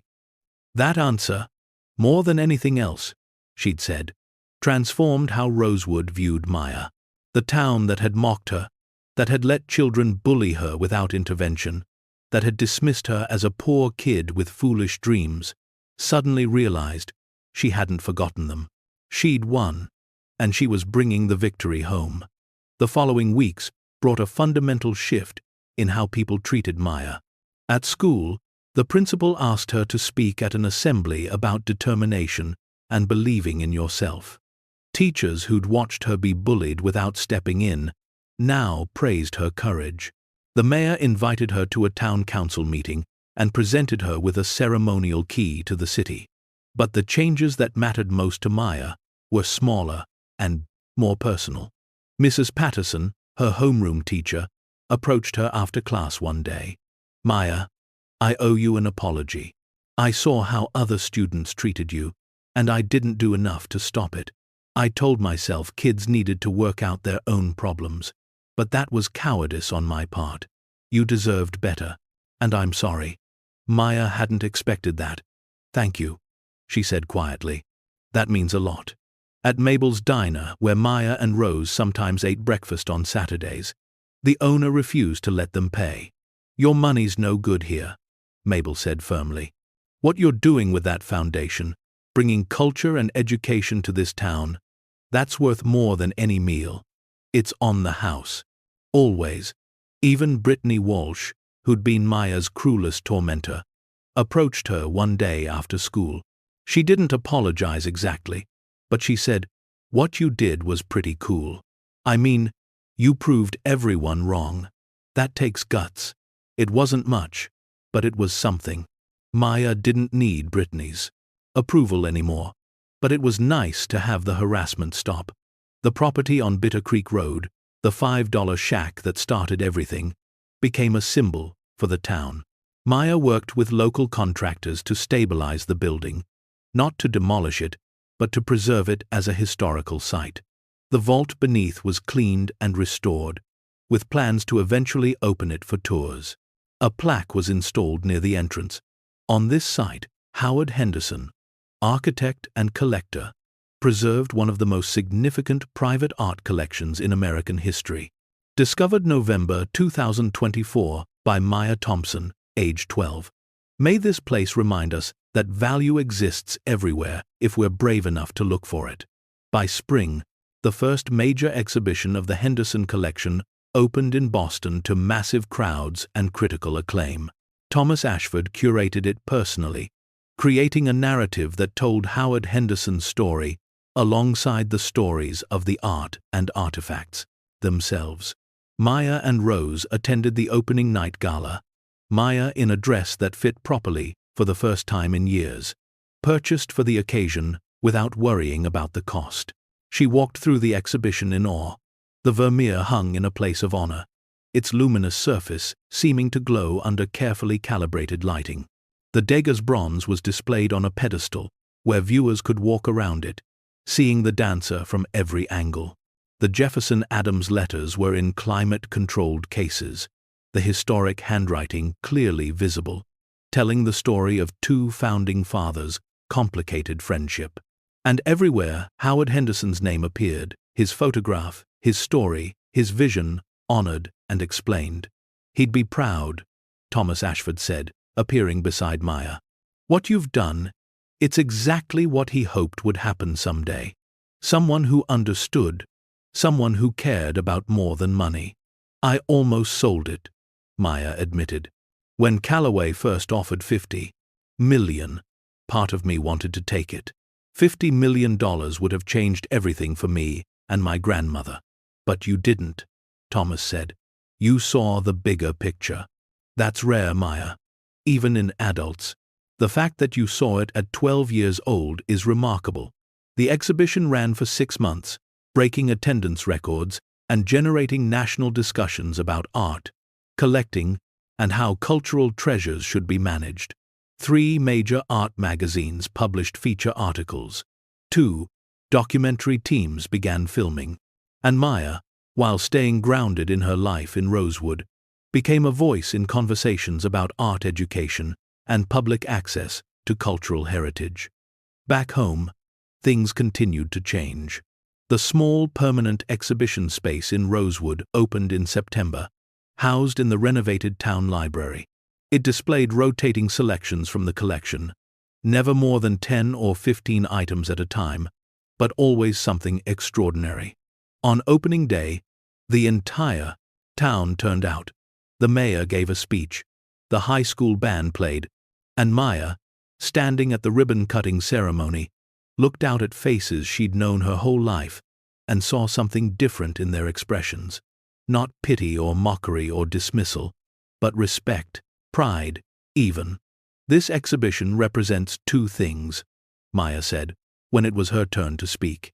"First, it honors Howard Henderson, a man who saw beauty and significance in items others overlooked, who believed that preserving history mattered more than personal wealth, who trusted that someday someone would understand what he'd built. Second, it represents possibility. I bought a $5 shack that everyone said was worthless. I was 12 years old, and people laughed at me. But I saw something they didn't. I believed there might be more beneath the surface. And I was right." She paused, looking directly at the students from her school in the audience. "So, this is for every kid who's been told they're not smart enough, not rich enough, not old enough to make a difference. For everyone who's been invisible, or dismissed, or mocked. You can find treasures. You can change things. You can prove everyone wrong. You just have to be brave enough to look where others won't and believe in what you find." The applause that followed was genuine, warm, proud. Rose, standing in the front row, was crying again, but these were good tears, happy tears. A year after Maya bought the shack, she sat with Rose and Catherine Mills in their lawyer's office, reviewing the Foundation's first annual report. The Henderson Legacy Collection had been exhibited in 8 cities. Over 2 million people had viewed items from the collection. 120 schools had brought students to see the exhibitions. 15 academic papers had been published, using the collection as primary source material. The Foundation's endowment, funded by licensing fees and donations from people inspired by the story, ensured the collection would be preserved and shared for generations. "You did something extraordinary," Catherine said. "Not just finding the collection, but what you did with it." You could have been one of the richest people in America. Instead, you created something that will outlive all of us. Something that matters. Maya thought about that. Yes, she could have had $265 million. She could have bought mansions and cars and anything she wanted. But what she had instead felt more valuable. She had respect. She had purpose. She had the knowledge that Howard Henderson's life work would continue to inspire and educate long after she was gone. She had transformed her town from a place that mocked her to a place that celebrated her. And she had proven to herself that she was capable of far more than anyone, including herself, had ever imagined. 2 years after the discovery, on a crisp autumn morning, Maya walked through Rosewood as a 14-year-old who'd learned lessons most people never learned in a lifetime. She passed the courthouse where she'd won her legal battle. She passed the library that now housed the exhibition space. She passed Mabel's diner, where Mabel waved through the window. She walked all the way out to Bitter Creek Road, to the property that had started everything. The shack still stood, stabilized now, preserved as a historical landmark. The vault beneath was open for tours on weekends, people coming from across the region to see where the collection had been hidden. Maya stood in front of the building, remembering the day she'd first seen it, broken and dismissed and supposedly worthless. She remembered the auction, the laughter, the mockery. She remembered her grandmother's steady support. She remembered the fear when she first opened that panel, descended those stone steps, saw what lay hidden below. Marcus appeared beside her. They'd become real friends over the past 2 years, bonding over shared experiences of being outsiders who didn't quite fit in. Thinking about how it all started? He asked. Yeah, Maya said. It's weird. If even one thing had been different, if I'd listened to the people laughing at the auction, if I'd been too scared to explore, if I'd sold the collection when things got dangerous, none of this would have happened. But you didn't listen, Marcus said. You trusted yourself. That's what I learned from watching you. Sometimes the voice that matters most is the one inside you saying, what if? Even when everyone else is saying, impossible. Maya smiled. That was exactly right. She'd learned that courage wasn't about being fearless. It was about being terrified, but doing the thing anyway. She'd learned that value exists everywhere if you're willing to look beyond surface appearances. She'd learned that age doesn't determine capability, that 12-year-olds can make decisions as sound as any adults if they seek good counsel and think carefully about consequences. She'd learned that standing up for what's right, even when powerful people oppose you, is always worth the fight. Most importantly, she'd learned that her worth wasn't determined by her clothes or her phone or where she lived or how much money she had. Her worth came from her character, her courage, her compassion, her conviction, and no one could take that away. The Henderson Legacy Foundation continued to grow. New exhibitions opened across the country and eventually internationally. The Vermeer traveled to London and Paris and Tokyo, seen by millions who'd never have accessed it if Maya had sold to a private collector. The foundation established scholarship programs for students pursuing art history and museum studies. It funded conservation efforts for at-risk historical sites. It created educational programs that brought art and history into schools that had never had access to such resources. And at the center of it all, guiding its mission and protecting its integrity, was Maya Thompson, who'd started with $5 and a willingness to see possibility where others saw nothing. She never forgot where she came from, never lost the humility that came from being dismissed and overlooked.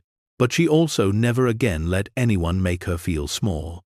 She'd bought a shack, she'd found a treasure, she'd faced down powerful adversaries, and won. She'd transformed herself from an invisible girl into someone whose voice mattered, whose decisions impacted millions, whose story would be told for generations. On the day Maya turned 15, Rose gave her a gift. It was a photograph in a simple frame. The photo showed the old shack on Bitter Creek Road, before any restoration, sagging and grey and broken. Across the bottom, Rose had written in her neat handwriting, "Sometimes the things everyone else calls worthless are actually priceless. You just have to be brave enough to believe. I'm so proud of you, sweetheart. Love, Grandma." Maya put the photograph on her desk, right next to Howard Henderson's journal, which the Foundation had allowed her to keep as the person who discovered and honored his legacy. Every time she looked at that photograph, she remembered the girl she'd been, scared and mocked and determined, and she saw the woman she was becoming, confident and compassionate, and committed to making the world a little bit better than she found it. Anyone can find treasures if they're willing to look beyond what everyone else sees, if they're brave enough to trust their own vision, and if they have the courage to stand up for what they believe, even when the whole world says they're wrong. Because sometimes the smallest voices carry the most powerful truths, and sometimes a 12-year-old girl with $5 and a dream can change everything.